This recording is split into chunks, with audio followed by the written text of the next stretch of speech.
Bendiciones, queridos hermanitos del Pentateuco. Nuevamente un placer este reencuentro. Y ahora vamos de lleno ya a nuestro estudio de Éxodo. Bien, hermanos. Entonces quedamos en resolver primero el estudio bíblico preliminar. Muy bien. Entonces tenemos aquí este tema. Yo lo voy a acompañar. Tenemos un tema con 18 preguntas. Pero de la primera al 14, estoy seguro que ustedes han resuelto todo conforme a las indicaciones y a los versículos que se indican ahí. Y ya del 14, del punto 15 al 17 exactamente, lo que voy a hacer es dar las respuestas pastorales, las respuestas de nuestro ministerio. Entonces, me gustaría, ante todo, que precisamente de esta última parte, del 15 al 18 o al 17, toda esta página que tienen ustedes, que es la página 4 del estudio bíblico preliminar, así como ustedes la han desarrollado en casa, me enviaran así por WhatsApp personal una fotocopia de esto, para ver cómo han desarrollado ustedes, porque lo interesante no es que ustedes tengan las respuestas exactamente como nos da aquí el pastorado, que son válidas, por supuesto, pero es una guía. Es una guía para que nosotros, aplicando ya nuestro discernimiento, podamos aproximarnos también a la respuesta, ¿no es cierto? A la respuesta correcta. No hay nada perfecto, no hay nada exacto, y eso ustedes bien lo entienden, hermanos. Muy bien, entonces, empecemos aquí por la primera pregunta, dice: el libertador Moisés y el Mesías. Ahora reviso sus nombres leyendo Éxodo 1, versículos 1 a 5, y tome en cuenta el interesante detalle que en el original hebreo de Éxodo el libro comienza con la palabra y. ¿Qué le sugiere este detalle? La respuesta obvia es que es la continuación del relato de Génesis. En el punto 2, ¿en qué región de Egipto se establecieron los hijos de Israel? De acuerdo a Génesis 47:6, la respuesta es a Gosén. Más tarde, en los tiempos de Moisés, esa región se conocía por Ramesés, como relata Génesis 47, versículo 11. Bien. Disculpen, hermanos, estos bullas son inevitables, estos ruidos, pero cuando estamos en avanzada, si el demonio sale de cualquier parte, hermanos, eso ya lo sabemos. Debemos continuar, hermano, y no quedarnos aquí. Bueno, en el punto 3 dice: lea Éxodo 1, 8 a 14 y relate brevemente lo que pasó allí. La respuesta que tenemos es aquí que subió al trono un nuevo rey y esclavizó al pueblo por temor a que se aliaran con sus enemigos. Así de sencillo nomás. En el punto 4, años antes Dios había profetizado a Abraham en Génesis 15:13 al 16 algo muy importante respecto al cautiverio de su pueblo. ¿Qué pasaría según esa profecía? La respuesta es que después de 400 años saldrían con gran riqueza, es decir, profetizó la liberación de su pueblo. Punto. Punto 5. Pasados los 400 años de esclavitud en Egipto, Dios cumplió de una manera sorprendente su promesa hecha a Abraham. Conoceremos la historia maravillosa de la liberación del pueblo de Dios en los 4 libros que nos faltan del Pentateuco, y estudiaremos en este curso cuáles son Éxodo, Levítico, Números y Deuteronomio. Muy bien, el punto 6. A primera vista puede parecer imposible dominar 4 libros tan extensos en un curso breve como este. Obviamente no podemos familiarizarnos con cada palabra y versículo, pero sí podemos dominar, a grandes rasgos, la materia para entender a fondo el desarrollo de este mensaje, ¿no es cierto? Por eso, este estudio preliminar es de gran importancia porque en él debemos trazar la ruta a seguir. Es comprensible, ¿no es cierto? Dice: busquen el suplemento 1 en la página 207, al final de este texto de estudio, y observe que se divide en 2 columnas que tratan de 2 viajes. ¿Cuál es el punto de partida y cuál es el destino de cada etapa del viaje? Inciso A, de Egipto a Sinaí. Y en el inciso B, de Sinaí a frente al Jordán. Esa es la respuesta. Ahora pasamos al punto 7. Dice: observen el mapa del suplemento 2 en la página 208. El río Jordán es en realidad la frontera de la tierra que buscaban. ¿Cuál era esa tierra? La tierra prometida es la respuesta, la tierra prometida que relata el Pentateuco, Canaán. Si les queda un pequeño espacio, podrían anotar entre paréntesis: la entrada a Canaán se relata en el libro de Josué. Eso ya lo sabemos. En el punto 8, según el suplemento 1, ¿cuál de los libros del Pentateuco relata la historia del viaje desde, inciso A, Egipto a Sinaí? Éxodo, obviamente. Inciso B, Sinaí al Jordán, la frontera con Canaán. Números. Punto 9, tomen nota en el suplemento 1, cómo al final de cada viaje se escribieron los otros dos libros que estudiaremos en este curso. ¿Cuáles son y dónde fue escrito cada uno? Inciso A, Levítico en Sinaí. Inciso B, Deuteronomio frente al Jordán. Muy bien. Nota, dice, el decir que estos libros fueron escritos en tales lugares no significa que quedaron exactamente en la forma en que los tenemos hoy en día. Obviamente, un redactor posterior debe haber escrito, por ejemplo, el evento de la muerte de Moisés en Deuteronomio. Comentaristas muy versados en esto sugieren que fue Josué el que completó esta parte sobre la muerte de Moisés. En el punto 10 dicen: ahora estamos en condiciones de captar la progresión y relación entre nuestros cuatro libros. Llena los espacios según corresponda. Inciso A, Éxodo, relata la liberación de Egipto y el viaje a Sinaí. Muy bien. Inciso B, Levítico, fue escrito en Sinaí. Inciso C, Números, relata el viaje desde Sinaí al río Jordán. Inciso D, Deuteronomio, fue escrito junto al río Jordán. Muy bien, en el punto 11 dice: Éxodo destaca 8 lugares que los israelitas visitaron en su viaje desde Egipto a Sinaí. Ubíquelos en el mapa del suplemento 2. ¿Cuáles son? Primero, Ramesés. Punto 2, Sucot. Punto 3, Etam. Punto 4, Mar Rojo. Punto 5, Desierto de Shur. Punto 6, Elim. Punto 7, Desierto del Sin. Y punto 8, Refidim. La ubicación de estos lugares en el mapa es aproximada. Esos son los problemas que tenemos en los mapas, porque no hay un mapa exacto, preciso. Son aproximaciones nada más. El libro de Números destaca en su descripción también 8 lugares de la etapa desde Sinaí al Jordán, pero los estudiaremos más adelante. Utilizando el mapa, trate de memorizar ahora en el orden que fueron visitados los 8 lugares del viaje desde Egipto a Sinaí. Punto 12 dice: lea en el cuadro informativo a continuación el evento principal que ocurrió en cada lugar, además una palabra clave que nos ayudará a recordar estos acontecimientos principales. Y ahí tenemos el cuadrito informativo, hermanos, ahí en la página número 3 del estudio preliminar, y ahí tenemos un cuadrito donde dice: primero, Ramesés, palabra clave, preparación. Los israelitas hicieron sus preparativos para el viaje a Sinaí. Punto 2, Sucot, palabra clave, partida. Sucot fue su primera parada luego de partir de Egipto. Punto 3, Etam, palabra clave, presencia. En Etam, Dios en una nube manifestó su presencia ante ellos.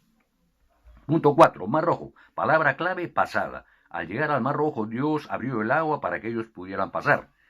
Punto 5, Desierto de Shur, Mara, palabra clave, prueba. En este desierto les faltó agua. En Mara, el agua era amarga. Recuerden que ya lo habíamos anticipado, ¿no? El agua dulce de la amarga. El Mara. En Mara el agua era amarga. Mara significa amarga. Fue una dura prueba, pero Dios endulzó el agua. Ahí está lo que habíamos comentado. El punto 6. Elim, palabra clave, palmeras. Al llegar a Elim, encontraron 12 fuentes de agua y 70 palmeras. Punto 7. Desierto de Sin.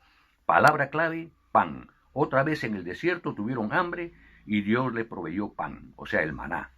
Punto 8, finalmente, Refidim, palabra clave, peña. Otra vez faltó el agua, ¿no es cierto? Hasta que Dios la proveyó cuando Moisés golpeó la peña y brotó el agua necesaria para que bebían. Muy bien, aquí dedique un tiempo para memorizar cada lugar. Esto es importante, hermanos, memorizar estos nombres. Recuerden, en el estudio del Pentateuco, gran parte del éxito del aprendizaje fue memorizar los nombres de personas. Ahí estaba la clave del estudio. Y aquí en Éxodo la clave está en memorizar los nombres, porque básicamente trata de ciudades, ¿no es cierto? Muy bien. Entonces aquí en el punto 13 dice: tienen un trabajo práctico, según versículo 2 a continuación, subrayen su Biblia con rojo del lugar. Ya, ese es un trabajo para en casa. ¿Y en qué libro se encuentran todos estos versículos? En Éxodo, obviamente. Punto 14. Vamos al tema de la liberación. Algunas palabras de Esteban nos proporcionarán una excelente introducción a él. Léalas en Hechos 7, 17 a 36. Esteban es recordemos hermanos, uno de los diáconos que fueron seleccionados ahí cuando los discípulos del Señor Jesucristo estaban ahí compartiendo, tenían todas las cosas en común, atendiendo ellos a las viudas. Entonces el Espíritu los movió para que nombraran dentro del grupo de los jóvenes los diáconos para que se hicieran cargo de esta labor y pudieran ellos dedicarse a lo que el Señor les había, a la gran comisión, ¿no es cierto?, a la predicación del Evangelio. Entonces estaban Esteban, Felipe, están Matías, Nicolás, no Matías, sino Nicolás, Nicanor, los 7 diáconos que tenemos ahí en la Biblia, ¿no es cierto? Bueno, y dice, lean en Hechos 7, 17, 36, inciso A, ¿qué frase de Éxodo 3:8, citada por Esteban en Hechos 7, 34, está relacionada con el tema de la liberación? La respuesta es que ha descendido para librarlos. Esa es la respuesta, que ha descendido para librarlos. Porque claro, si leemos aquí en Hechos 7, 17, 36, encontramos que este diácono Esteban, cuando fue tomado por Pablo y sus colegas y los judíos en aquel momento, ¿no?, con los fariseos, Pablo dice la palabra asintió, y asintió es aceptó, pues estaba con las ropas en las manos, era parte del grupo de aniquilamiento de Esteban, ¿no?, de la lapidación, una muerte horrible. Pero este gran hombre, lleno del Espíritu de Dios, entonces relató una historia desde Abraham y todo al detalle, cronológico y con personajes. ¿Y cómo coincide aquí? ¿Cuál sería el rol de Moisés al respecto? Haciendo la analogía con Hechos 7, Hechos 7, capítulo 7, versículo 35. Gobernante y libertador. Gobernante y libertador. ¿No es cierto? Entonces, aclarado este punto, hermanos, pasamos a este tema pues importante, del cual en esta página les estoy pidiendo que tomen una fotocopia de lo que ustedes han desarrollado, y yo aquí voy a hacer el aporte que nos dan como respuesta a los pastores, ¿no? Como ya les indiqué las razones, es importante que ustedes también aprendan a discernir, porque todos tenemos que hacerlo, hermano, hacer un esfuerzo, y no necesitamos respuestas tan exactamente como dan los pastores, ¿no?, sino tenemos que dar ahí nuestro entender. Todos estamos para aprender, habrá algún pequeño errorcito, lo iremos corrigiendo, pero eso es bueno, hermano, para nuestro crecimiento. Entonces, en el punto 15 dice, el mensaje central de Éxodo es la liberación del pueblo de Dios de la esclavitud y cómo usó Dios a Moisés para efectuarla. Conteste las siguientes preguntas y en cada caso de él o los versículos de Hechos 7, 17, 36, donde están las respuestas. Inciso A, ¿a quién fue hecha varios siglos atrás la promesa de esta liberación? La respuesta es a Abraham, que está en el versículo 17 de Hechos 7, 17, 17 viene a ser, ¿no es cierto? Inciso B, ¿cómo procedió Dios en cuanto a la preparación de Moisés en Egipto como el gran libertador de su pueblo? Según del 19 al 21, ponen a un costadito, versículos 19 al 21, la respuesta pastoral es, Dios salvó la vida de Moisés de la persecución de Faraón y lo ubicó en su palacio, recibiendo educación excepcional en Egipto. Inciso C, ¿qué intento fallido hizo Moisés para librar al pueblo de Dios? Según los versículos 23-24, intentó librar a su pueblo de Egipto en su propia fortaleza. Punto seguido, procuró ser él el libertador sin pensar para nada en Dios. En el punto D, ¿cuándo y cómo llamó Dios a Moisés para esta obra de liberación? Versículos 30-35. En Madián, cuando apacentaba ovejas de Jetro, su suegro, en el monte Horeb. Se le apareció el ángel de Jehová y le anunció que él lo enviaría a Faraón para que sacara a su pueblo de Egipto. Miren ustedes.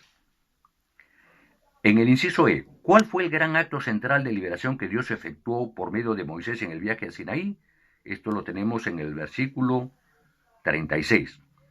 Alzó su vara y extendió su mano sobre el mar rojo y dividió las aguas, pasando el pueblo por medio del mar en seco. El punto 16 dice, este gran acto de liberación en el mar rojo es un tipo de la liberación que efectuaría el Mesías. ¿Qué evidencia se puede encontrar en Lucas 4:18 y Romanos 11:26 respecto a que Jesús es aquel Mesías y libertador?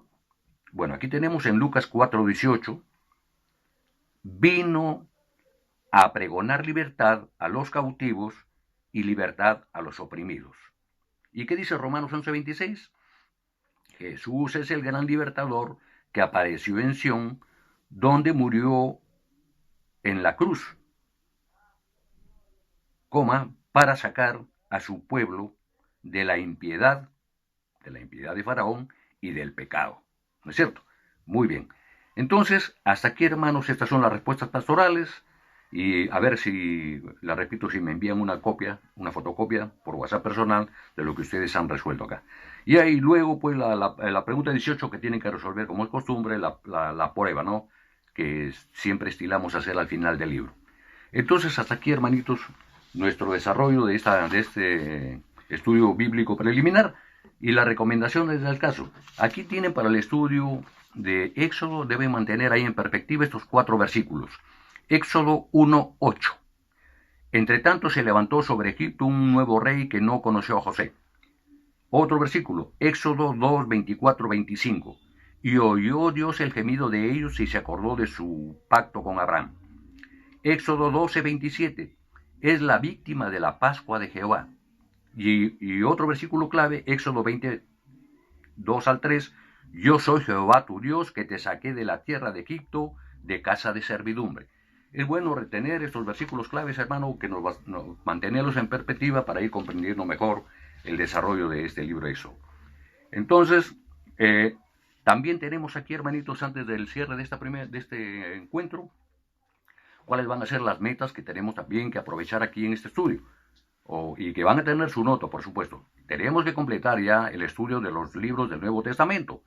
Entonces, ya dimos ese número clave ahí que es 4, 1, 13, 8, 1. 4 referido a los 4 evangelios, 1 referido al libro de los Hechos de los Apóstoles, 13 que son las 13 cartas paulinas, 8 que son las 8 cartas universales, y uno que se refiere al Apocalipsis, ¿no es cierto? El libro de profecía.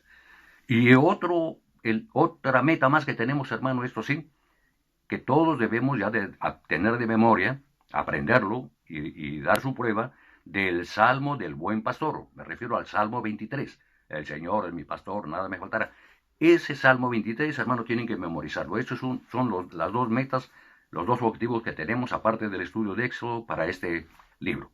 Hermanos, oro por ustedes, por su salud, por la paz en el hogar y la provisión, y que Dios los ilumine y volvamos a encontrarnos pronto, ya los alcanzo, con la lección 1C en la semana que viene para desarrollarla juntos.